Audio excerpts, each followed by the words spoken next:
আসসালামু আলাইকুম রহমতুল্লাহি ওবারাকাতুহু। আলহামদুলিল্লাহি রাব্বিল আলামিন নাহমাদুহু ওয়া নুসাল্লি আলা রাসূলিহিল কারীম।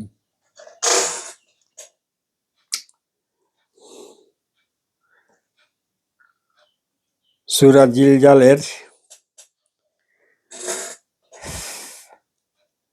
৪ নম্বর আয়াত পর্যন্ত এর আগে অনুবাদ এবং ব্যাখ্যা পড়েছি। ৫ নম্বর আয়াত,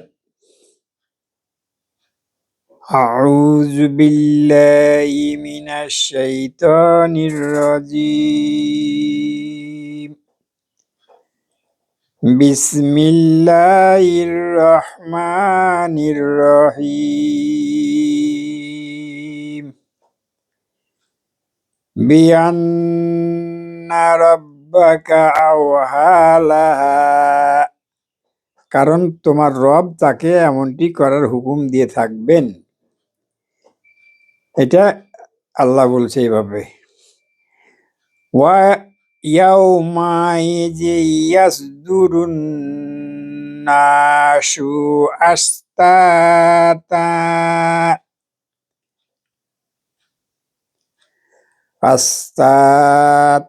লিইউরাউ আমালাহুম, সেদিন লোকেরা ভিন্ন ভিন্ন অবস্থায় ফিরে আসবে যাতে তাদের কৃতকর্ম তাদেরকে দেখানো যায়।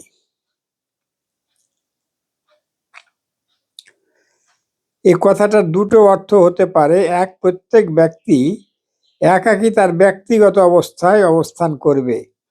পরিবার, গোষ্ঠী, জোট, দল, সম্প্রদায় ও জাতি সব ভেঙে চুরমার হয়ে যাবে। কুরআন মজিদে অন্যান্য স্থানেও কথা বলা হয়েছে, যেমন সূরা আনআমে রয়েছে, সেদিন মহান আল্লাহ লোকদের বলবেন, নাও এখন এমনিতে একাকী আমার সামনে হাজির হয়ে গেছো, যেমন আমি প্রথমবার তোমাকে সৃষ্টি করেছিলাম। ৯৪ আয়াত। আর সূরা মারইয়ামে বলা হয়েছে, একাকী আমার কাছে আসবে, ৮০ আয়াত। আরো বলা হয়েছে, তাদের মধ্য থেকে প্রত্যেকে কিয়ামতের দিন আল্লাহর সামনে একাকী হাজির হবে, ৯৫ আয়াত।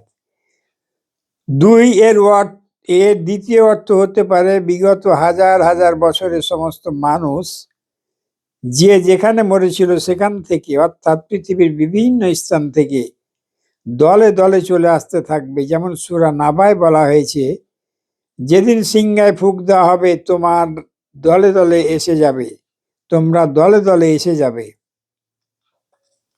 নাবা ১৮ নম্বর আয়াতে বলছে। এছাড়া বিভিন্ন তাফসীরকার এর যে অর্থ বর্ণনা করেছেন তার অবকাশ এখানে উল্লেখিত আস্তাতান শব্দের মধ্যে নেই। তাই আমার মতে সেগুলোর এই শব্দটির অর্থগত সীমা চৌহদ্দির বাইরে অবস্থান করছে, যদিও বক্তব্য হিসাবে সেগুলো সঠিক এবং কুরআন ও হাদিস বর্ণিত কিয়ামতের অবস্থা ও ঘটনাবলীর সাথে সামঞ্জস্য রাখে।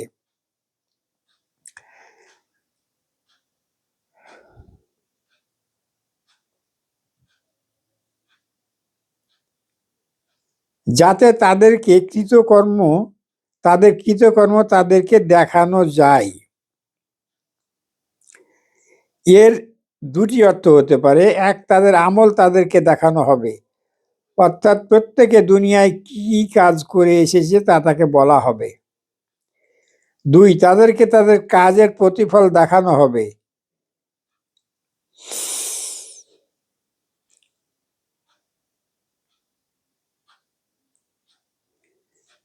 বিশেষ করে যখন কুরআন মজিদের বিভিন্ন স্থানে কথা সুস্পষ্টভাবে বলা হয়েছে যে কাফের ও মুমিন, সৎকর্মশীল ও ফাসেক, আল্লাহর হুকুমের অনুগত ও নাফরমান সবাইকে অবশ্যই তাদের আমল নামা দেওয়া হবে।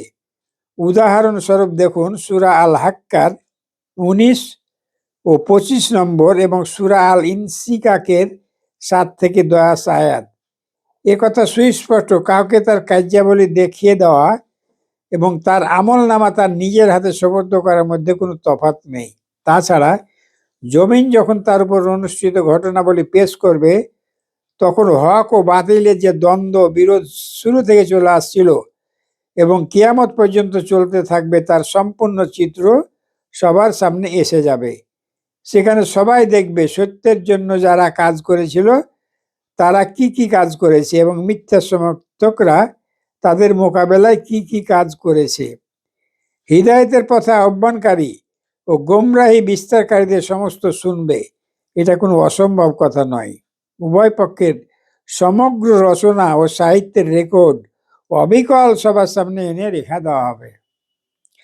হকপন্থীদের উপর বাতিলপন্থীদের জুলুম এবং উভয় পক্ষের মধ্যে অনুষ্ঠিত দ্বন্দ্ব ও সংঘাত সমূহের দৃশ্যাবলী হাসরের ময়দানে উপস্থিত লোকেরা নিজেদের চোখেই দেখে নেবে। সেই ভিডিও সবাই দেখতে পাবে। فَمَن يَعْمَلْ مِثْقَالَ ذَرَّةٍ خَيْرًا يَرَهُ। তারপর যে অতি অল্প পরিমাণ ভালো কাজ করবে সে তা দেখতে পাবে। وَمَن يَعْمَلْ مِثْقَالَ ذَرَّةٍ شَرًّا يَرَهُ। এবং যে অতি অল্প পরিমাণ খারাপ কাজ করবে সেও তা দেখতে পাবে। এটি হচ্ছে এর একটি সহজ সরল অর্থ। আবার এ কথা সম্পূর্ণ সত্য যে মানুষের অনুপরিমাণ নেকি বা পাপ এমন হবে না যা তার আমল নামায় লিখিত হবে না। যার্রা যার্রা পরিমাণ, মানে শস্যের থেকেও ছোট পাপ যদি হয় তাও আপনার আমল নামায় লিখিত থাকবে, ভালো কাজও লিখিত থাকবে। কিন্তু দেখে নেবার মানে যদি এই হয় যে তার পুরস্কার ও শাস্তি দেখে নেবে, তাহলে এর এ অর্থ নেওয়া ভুল হবে যে আখেরাতে প্রত্যেকটি সামান্যতম নেকির পুরস্কার, প্রত্যেকটি সামান্যতম পাপের শাস্তি প্রত্যেক ব্যক্তিকে দেওয়া হবে। আর কোনো ব্যক্তিও সেখানে নিজের কোনো নেকির পুরস্কার থেকে বঞ্চিত ও পাপের শাস্তি থেকে রক্ষা পাবে না। কারণ তাই যদি হয় তাহলে প্রথমত এর মানে হবে প্রত্যেকটি খারাপ কাজের শাস্তি এবং প্রত্যেকটি ভালো কাজের পুরস্কার আলাদা আলাদা দেওয়া হবে। দ্বিতীয়ত এর মানে এও হবে কোনো উচ্চ পর্যায়ের সৎ ও মুমিন কোনো ক্ষুদ্রতম গুনার শাস্তি থেকে রক্ষা পাবে না। আর কোনো জঘন্যতম কাফের, জালেম এবং পাপীও কোনো ক্ষুদ্রতম সৎ কাজের পুরস্কার না পেয়ে যাবে না। এ দুটি অর্থ কুরআন ও হাদিসের সুস্পষ্ট বক্তব্য বিরোধী এবং বুদ্ধিও একে ইনসাফের দাবি বলে মেনে নিতে পারে না। বুদ্ধির দৃষ্টিতে বিচার করলে এ কথা কেমন করে বোধগম্য হতে পারে যে আপনার একজন কর্মচারী আপনার একান্ত অনুগত, বিশ্বস্ত ও নিবেদিত প্রাণ, কিন্তু তার কোনো সামান্যতম ত্রুটি আপনি মাফ করেন না। তার প্রতিটি সেবা কর্মের পুরস্কার দেবার সাথে সাথে তার প্রতিটি ত্রুটির জন্য আপনি গুণে গুণে তাকে শাস্তিও দেবেন। ঠিক তেমনি বুদ্ধির দৃষ্টিতে একথা দুর্বোধ্য যে আপনার অর্থ ও সাহায্য সহযোগিতায় লালিত পালিত কোনো ব্যক্তি যার প্রতি রয়েছে আপনার অসংখ্য অনুগ্রহ, সে আপনার সাথে বেইমানি ও বিশ্বাসঘাতকতা করে এবং অনুগ্রহে জবাবে হামেশা নিমক হারামি করতে থাকে, কিন্তু আপনি তার সামগ্রিক কার্যক্রম ও দৃষ্টিভঙ্গি উপেক্ষা করে তার প্রতিটি বিশ্বাসঘাতকতামূলক কাজের জন্য তাকে পৃথক শাস্তি এবং ছোটোখাটো কোনো সেবামূলক কাজের জন্য হয়তো সে কখনো আপনাকে খাবার জন্য এক গ্লাস পানি এনে দিয়েছিল বা কখনো আপনাকে পাখা দিয়ে বাতাস করেছিল, আপনি তাকে আলাদাভাবে পুরস্কৃত করবেন।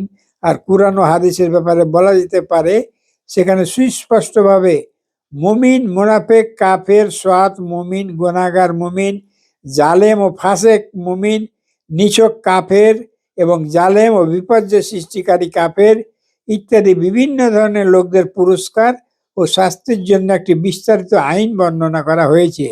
আর এই পুরস্কার ও শাস্তি মানুষের সমগ্র জীবনের উপর পরিব্যাপ্ত। এ প্রসঙ্গে কুরআন মজিদে নীতিগতভাবে কয়েকটি কথা দ্ব্যর্থহীন কণ্ঠে বর্ণনা করে। এক, কাফের মুশরিক ও মুনাফিকের কর্মকাণ্ড নষ্ট করে দেওয়া হয়েছে। আখেরাতে তারা এর কোনো প্রতিদান পাবে না। এগুলোর যা প্রতিদান তা তারা দুনিয়াতেই পেয়ে যাবে। তাহলে বোঝা গেল কাফের মুশরিক যারা আল্লাহর বিরোধিতাকারী তারা যতই ভালো কাজ করুক পরকালে কোনো এর পুরস্কার পাবে না। এজন্য উদাহরণস্বরূপ দেখুন আল আরাফ 147 নম্বর আয়াত, আর তওবা 17 আয়াত, 67 থেকে 69 আয়াত, হুদের 15 থেকে 16 আয়াত, ইব্রাহিম 18 আয়াত, আল কাহফ 104 থেকে 105 আয়াত, আর নূর 39 আয়াত, আল ফুরকান 23 আয়াত, আল আহজাব 19, আল জুমার 65 এবং আল আহকাব 20 আয়াত। 2, পাপের শাস্তি ততটুকু দেওয়া হবে যতটুকু পাপ করা হয়, কিন্তু নেকির পুরস্কার মূল কাজের তুলনায় বেশি দেওয়া হবে। বরং কোথাও কোথাও বলা হয়েছে আল্লাহ নিজের ইচ্ছে মতো নেকির প্রতিদান বাড়িয়ে দেবেন। দেখুন আল বাকারা 261, আল আনাম 160, ইউনুস 26 থেকে 27, আর নূর 38, আল কাসাস 84, সাবা 37 এবং আল মুমিন 40 আয়াত। 3, মুমিন যদি বড় বড় গোনা থেকে দূরে থাকে তাহলে তার ছোট গোনাগুলো মাফ করে দেওয়া হবে। দেখুন আন-নিসা 31, আস-সূরা 37 এবং আন-নাজম 32 আয়াত। 4, সৎ মুমিনের কাছ থেকে হালকা হিসেবে নেওয়া হবে, তার গোনাগুলোকে এড়িয়ে যাওয়া হবে, তার ভালো ও উত্তম আমলগুলোর দৃষ্টিতে বিচার করে তাকে প্রতিদান দেওয়া হবে। দেখুন আনকাবুত 7, আর জুমার 35, আল আহকাব 16 এবং আল ইনসিকাক 8 আয়াত। হাদিসের বক্তব্য এই বিষয়টিকে একেবারে পরিষ্কার করে দেয়। ইতিপূর্বে সূরা ইনসিকাকের ব্যাখ্যার কিছু হাদিস উল্লেখ করেছি। কিয়ামতের দিন হালকা ও কড়া হিসেবের বিষয়টিকে বোঝানোর জন্য রাসূল সাল্লাল্লাহু আলাইহি সাল্লামের এর ব্যাখ্যা করেছেন। এই জন্য দেখুন তাফহিমুল কুরআন সূরা আল ইনসিকাকের 6 টিকা। হযরত আনাস রাদিয়াল্লাহু আনহু থেকে বর্ণিত, একবার হযরত আবু বকর সিদ্দিক রাদিয়াল্লাহু আনহু রাসূলুল্লাহ সাল্লাল্লাহু আলাইহি ওয়াসাল্লামের সাথে আহার করছিলেন। এমন সময় এই আয়াতটি নাজিল হয়। হযরত আবু বকর রাদিয়াল্লাহু আনহু খাবার থেকে হাত গুটিয়ে নেন। তিনি বলেন, হে আল্লাহর রাসূল, যে অনুপরিমাণ খারাপ কাজ আমি করেছি তার ফল কি আমি দেখে নেব? জবাব দেন, হে আবু বকর, দুনিয়ায় যেসব বিষয়েরই তুমি সম্মুখীন হও তার মধ্যে যেগুলো তোমার অপছন্দনীয় ও অপ্রীতিকর থাকে সেগুলো তুমি যেসব অনুপরিমাণ অসৎ কাজ করেছ তার বদলা, এবং সেসব অনুপরিমাণ নেকির কাজই তুমি করো সেগুলো আল্লাহ আখেরাতে তোমার জন্য সংরক্ষণ করে রাখছেন।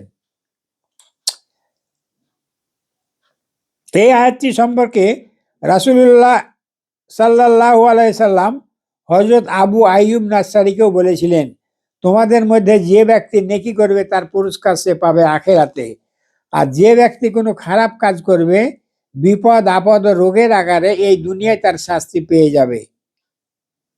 কাতাদা হযরত আনাস রাদিয়াল্লাহু আনহুর বরাত দিয়ে রাসূলুল্লাহ সাল্লাল্লাহু আলাইহি সাল্লামের নিম্নোক্ত বাণীটি উদ্ধৃত করেছেন, আল্লাহ মুমিনের প্রতি জুলুম করেন না, দুনিয়ায় তার নেকির প্রতিদানে তাকে রিজিক দান করেন এবং আখেরাতে আবার এর পুরস্কার দান করেন। দেখেন আমরা রিজিকের জন্য পেরেশান, অথচ খবর রাখি না। দুনিয়ায় তার নেকির প্রতিদানে তাকে রিজিক দান করেন এবং আখেরাতে আবার এর পুরস্কার দেবেন। ডবল লাভ, বোনাসের লেগে আমরা অন্য পথে কত পেরেশান। আর কাফেরের ব্যাপারে দুনিয়ায় তার সৎ কাজের প্রতিদান দিয়ে দেন, তারপর যখন কিয়ামত হবে তখন তার খাতায় কোনো নেকি লেখা থাকবে না। মাসরুক হযরত আয়েশা রাদিয়াল্লাহু আনহা থেকে রিওয়ায়াত করেছেন, তিনি রাসূলুল্লাহ সাল্লাল্লাহু আলাইহি সাল্লামকে জিজ্ঞেস করেন, আব্দুল্লাহ ইবনে জুদান জাহেলি যুগে আত্মীয়দের সাথে সদ্ব্যবহার করত, মিসকিনকে আহার করাতো, মেহমানদের আপ্যায়ন করাতো, বন্দীদের মুক্তি দান করত, আখেরাতে এগুলো কি তার জন্য উপকারী হবে? রাসূলুল্লাহ সাল্লাল্লাহু আলাইহি ওয়াসাল্লাম জবাব দেন, না, সে মরার সময় পর্যন্ত একবারও বলেনি রব্বিগফিরলি খতিয়াতি ইয়াউমাদ্দিন, হে আমার রব, শেষ বিচারের দিন আমার ভুল ত্রুটিগুলো মাফ করে দিও। বলছে সেগুলার প্রতিদান পাবে না, কারণ তিনি মৃত্যুর আগে পর্যন্ত এই কথা বলেননি, হে আমার রব, শেষ বিচারের দিন আমার ভুল ত্রুটিগুলো মাফ করে দিও। অন্যান্য আরো কিছু লোকের ব্যাপারে রাসূলুল্লাহ সাল্লাল্লাহু আলাইহি ওয়াসাল্লাম এই একই জবাব দেন। তারা জাহেরি যুগে সৎ কাজ করত, কিন্তু কাফের ও মুশরিক অবস্থায় মৃত্যুবরণ করে। কিন্তু নবী সাল্লাল্লাহু আলাইহি সাল্লামের কোনো বাণী থেকে জানা যায় কাফের সৎ কাজ তাকে জাহান্নামের আযাব থেকে রক্ষা করতে পারবে না ঠিকই, তবে জালেম, ফাসেক, ব্যভিচারী কাফেরকে জাহান্নামে যে ধরনের শাস্তি দেওয়া হবে তার শাস্তি তেমনি পর্যায়ের হবে না। যেমন হাদিসে বলা হয়েছে, হাতিম তায়ের দানশীলতার কারণে তাকে হালকা আযাব দেওয়া হবে।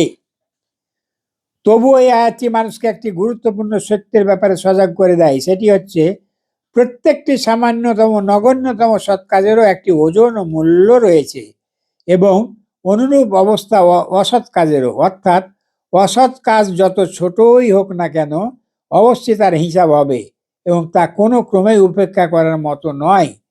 তাই কোনো ছোট সৎ কাজকে ছোট মনে না করা উচিত, কারণ এই ধরনের অনেকগুলো ছোট গুনাহ একত্র হয়ে একটি বিরাট গুনাহের স্তূপ জমে উঠতে পারে।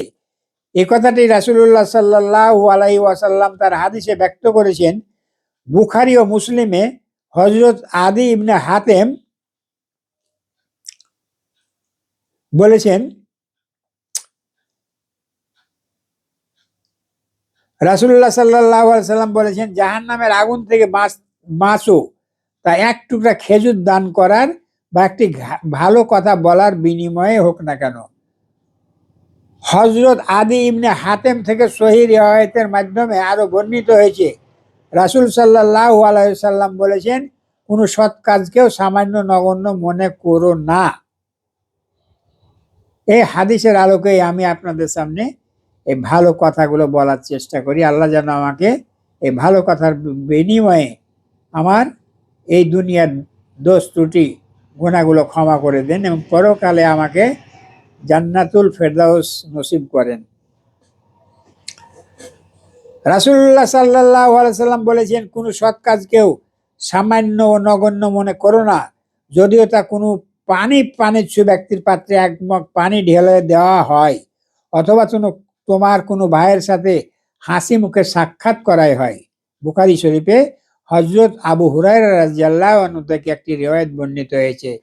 তাতে রাসূলুল্লাহ সাল্লাল্লাহু আলাইহি ওয়াসাল্লাম মেয়েদেরকে সম্বোধন করে বলেছেন, হে মুসলিম মেয়েরা, কোনো প্রতিবেশী তার প্রতিবেশিনীর বাড়িতে কোনো জিনিস পাঠানোকে সামান্য নগণ্য মনে করো না, তা ছাগলের পায়ের একটি খুর হলেও।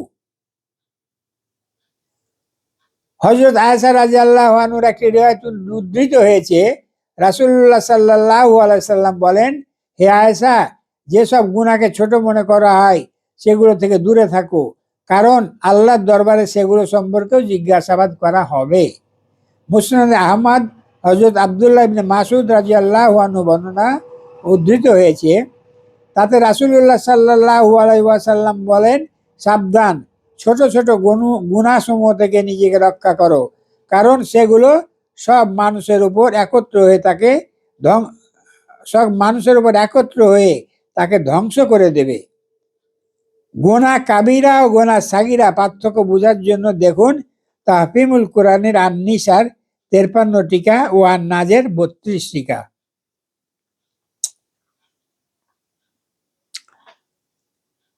আজকে আমি একটু লম্বা হয়ে গেল, আজকে আমি সূরা আল জিলজালের তেলাওয়াত, অনুবাদ ও ব্যাখ্যা শেষ করলাম। আল্লাহ যেন আমার ভুল ত্রুটিগুলো ক্ষমা করেন। আমি একটা নাদান লোক, চেষ্টা করি সামান্য কিছু আপনাদের সামনে তুলে ধরার, তার ভিতরে আমার ত্রুটি হলে আল্লাহর কাছে আমি মাপ চাচ্ছি, আপনাদের কাছেও মাপ চাচ্ছি। আপনাদের মঙ্গল ও পরকালীন উন্নতি, পরকালীন উন্নতি ও পরকালীন মুক্তি কামনা করে আজকের মতো শেষ করছি। আসসালামু আলাইকুম ওয়া রাহমাতুল্লাহি ওয়া বারাকাতুহু।